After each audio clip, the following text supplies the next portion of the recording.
오늘 누가복음 7장 말씀 가운데 이제 마지막 이 부분은 바리새인과의 예수님과의 대화, 그리고 그 가운데에 함께 동석한 한 여인, 이 여인이 향유를 부은 이 사건을 우리에게 말해줍니다.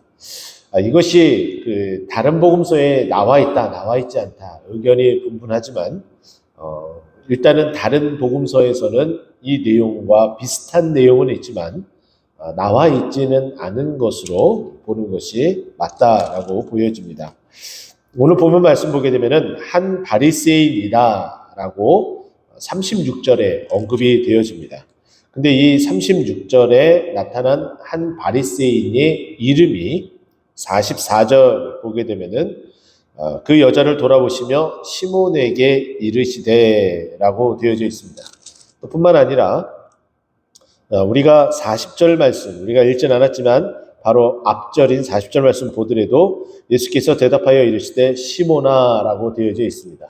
우리는 자칫 이 말씀을 그냥 생각하지 못한 상태에서 쭉 읽어나가면 우리 머릿속에 시몬이라는 그 이름이 각인되어진 한 사람을 베드로로 여깁니다. 그래서 예수님께서 함께 있는 베드로에게 갑자기 이 말을 묻는구나 라고 생각이 되어질 수가 있어요. 그런데 이 사람은 시몬 베드로가 아니라 한 바리새인의 이름이 시몬이라는 거예요. 그것을 알 수 있는 것은 44절에 그 여자를 돌아보시며 시몬에게 이르시되 이 여자를 보느냐 내가 내 집에 들어올 때라고 되어 있어요.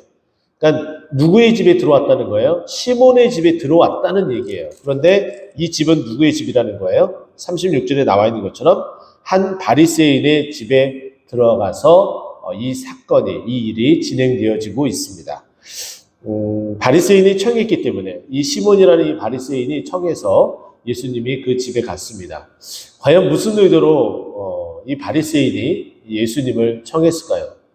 그것은 이 여인의 이 행동과 이 시몬의 행동을 교차해서 보게 되면은 제가 보기엔 순수한 마음을 가지고 예수님과 함께 식사를 하면서 그분의 그 가르침을 받고자 하는 어떤 그런 순수한 마음, 믿음의 마음, 예수님을 믿고 따르고자 하는 마음, 그런 마음은 전혀 보이지 않는다라고 여겨집니다.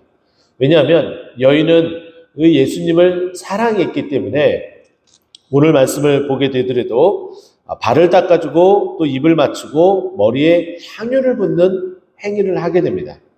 그러나 시몬은 예수님이 그 집에 들어갔을 때에 이와 같은 행동을 전혀 하나도 하지 않았다는 것이죠. 귀한 손님이 왔는데 유대인의 정결 예식에 의하면은 반드시 발을 닦아줘야 되는 그런 예식들이 있습니다. 손님이 왔으면 당연히 더더군다나 예수님을 그렇게 청해서 자기 집에 모셨다면, 그리고 그 예수님을 극진히 사랑한다면 당연히 발을 씻겨주는 최소한의 손님에 대한, 극진한 손님에 대한 대접의 가장 기초가 될 수가 있는 그 기본이 되는 그 발을 닦아주는 행위를 했어야 되는데 그것마저도 안 했다라는 것은 집에 청해서 집에 예수님께서 그 집에 들어가서 함께 하였지만은 그렇게 중요하게 여기지 않았다. 정말 그 예수님을 극진하게 마음으로 받아들이지 않았다라는 것을 예측해 볼 수가 있어요. 그렇기 때문에 예수님은 너무나 답답한 나머지 이 비유를 통해서 이야기를 하죠. 이렇게 바리새인 집에 이렇게 앉아 있는 데에 어느 갑자기 동네에 한 여인이 찾아오게 됩니다. 이 동네의 여인은 오늘 말씀 37절 말씀 보면은 예수께서 바리새인 집에 앉아 계심을 알고 찾아왔다라는 거예요. 분명히 예수님이 이 집에 있다라는 것을 알고 자기 자신이 지금 어떻게 해야 될지에 대한 정확한 분명한 목적을 가지고 움직인 것이죠. 그렇기 때문에 향유를 담은 옷값을 가지고 와서 눈물로 그 발을 적시고 머리털로 닦고 발을 입을 맞추고 향유를 부었다라고 38절에 이야기를 하고 있습니다. 자, 그랬더니 바리새인의 그 마음, 그 속 안에 있는 시커먼 마음이 39절에 이렇게 언급을 해주고 있습니다. 예수를 청한 바리새인이 그것을 보고 마음이 이르되 이 사람이 만일 선지자라면 만지는 이 여자가 누구며 어떠한 자 곧 죄인인 줄 알았으리라 하거늘. 이 말은 뭐냐면 바리새인이 마음으로 생각을 한 거예요. 이분이 선지자처럼 행동을 했는데 그것을 확인해 보기 위해서 정말 의심의 마음을 가지고 예수님을 청했다는 것을 이 39절의 이 말씀을 통해서도 여실히 드러나고 있어요. 이 바리새인의 이 마음은 이 여자가 이렇게 행동을 했어. 근데 나도 이 여자를 알아. 이 여자가 죄인이야. 그런데 이 죄인된 이 여자를 자기에게 같이 다가와서 신체 접촉을 해? 이건 있을 수 없는 일이야. 왜냐하면 죄인의 신체 접촉을 하게 되면은 그 죄가 전가된다라고 유대인들은 그렇게 인식을 하고 있기 때문에 당연히 그것을 거절하고 끊어야 됨에도 불구하고 예수님이 그렇게 하지 않으셨다는 거예요. 그러니까 이 사람은 선지자라고 했는데 이거 선지자 아닌 거 아니야? 이 사람이 누구인지도 모르고 있는데 이거 정말 내가 잘못 봤구나 이렇게 생각할 수도 있다는 거예요. 그러니까 이 바리새인이 예수님을 청해서 자기 집에 들여오면서 정결의식도 안 한 것, 그리고 이 사람이 이 여인의 이 행동을 보고서 의심한 것, 이것을 종합해 보면은 전혀 이 예수님을 하나님으로 또 선지자로 믿음의 대상으로 또 존경의 대상으로 따라가고자 했었던 마음이 전혀 없음이 여실히 다 드러났다라는 거죠. 그러니까 그런 마음을 하고 있는 이 시몬에게 일침을 가합니다. 예수님께서 질문을 가하죠. 어떤 사람이 빚을 주는데 50데나리온 또 500데나리온, 그러니까 500데나리온, 50데나리온을 이렇게 빚을 주는데 이 두 사람이 동일하게 빚을 갚을 능력이 없는 거예요. 그래서 이 주인은 마음이 정말 넓고 정말 그 인자함으로 인해서 이 두 사람에게 그 빚을 다 탕감해 줬다라고 이야기를 합니다. 그러면서 누가 이 두 사람 중에 더 많은 사랑을 받았느냐라는 질문으로 이렇게 이야기를 건네고 있습니다. 자, 그랬더니 이 시몬이 하는 말이 더 많이 탕감받은 사람이다 라고 이렇게 고백을 하게 되죠. 그랬더니 예수님께서 맞다. 그래서 너의 행위는 그와 같은 모습이 아니었다라고 질책을 하면서 47절 말씀 보니까 이렇게 이야기해요. 이러므로 내가 내게 말하노니 그의 많은 죄가 사하여졌도다. 이는 그의 사랑함이 많음이라 라고 이야기를 합니다. 이 여인이 나에게 정말 극진한 사랑, 향유를 붓고 눈물을 흘리고 발을 닦으면서 이 여인이 할 수 있는 최고의 행위를 다 했다. 근데 너는 하지 않았다. 근데 이 여인이 이 최고의 이 행위는 나를 그만큼 사랑했기 때문이다. 왜 그렇게 사랑했느냐? 이 여인이 나를 어떻게 했기 때문에 내가 이 여인을 죄를 사했기 때문이다. 라고 이렇게 이야기하며 이 이야기에 종결을 짓습니다. 그러면서 이 여자에게 이르실 때 내 죄사함을 받았다라고 말해줘요. 그리고 나서 이제 이 이야기가 마무리될 때 예수님께서 뭐라고 말씀하시냐면은 예수께서 여자에게 이르실 때 내 믿음이 너를 구원하였으니 평안히 가라라고 이야기하면서 마무리가 되어집니다. 법원에 가게 되면 죄에 대한 판결을 재판장에 갖게 됩니다. 이제 법조문을 통해서 가벼운 죄부터 시작해서 중한 범죄까지 다 그 형량들이 다 다릅니다. 가장 우리가 좀 가벼운 죄라는 것은 뭐 경범죄라고 보여지겠죠. 경범죄는 그 시시비비를 그렇게 아주 면밀하게 분석하면서까지 하지는 않은 것 같습니다.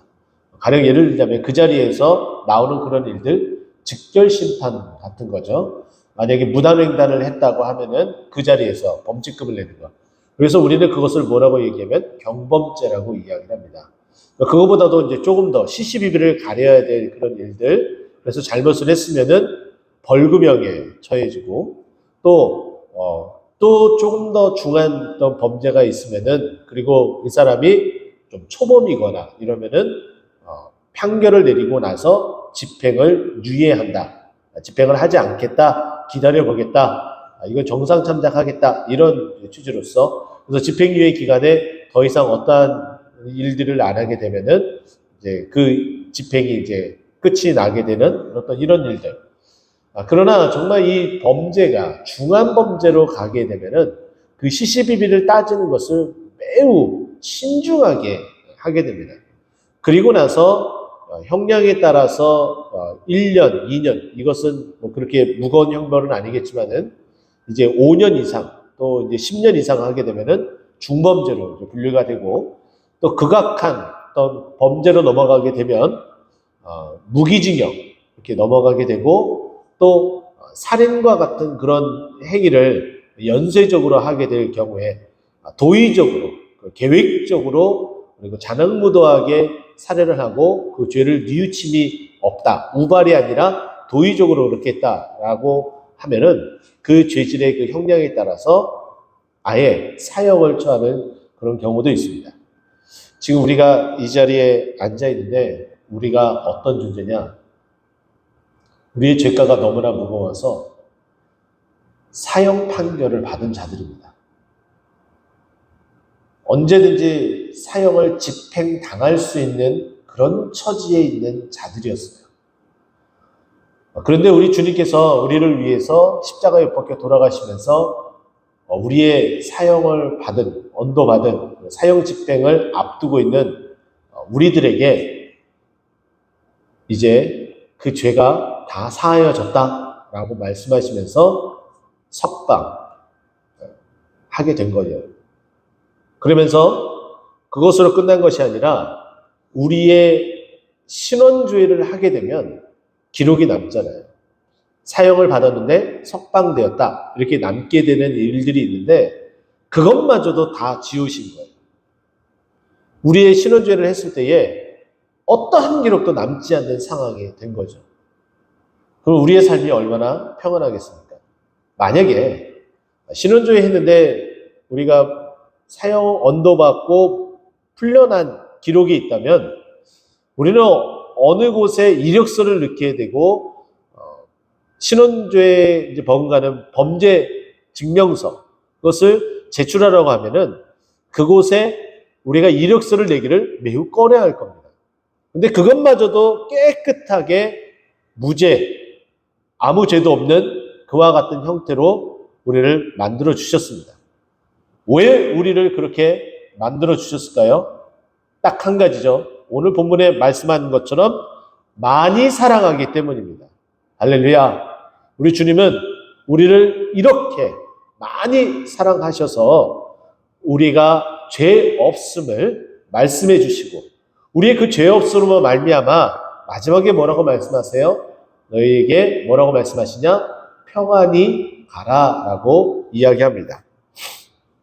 오늘 이 새벽에 우리 주님이 나를 얼마나 극진하게 사랑하는지 알고 깨닫고 또 그 사랑함으로 인해서 오늘 하루가 그리고 우리 믿음의 인생의 여정이 평안히 살아가는 우리의 모두의 삶이 되기를 간절히 축원드립니다.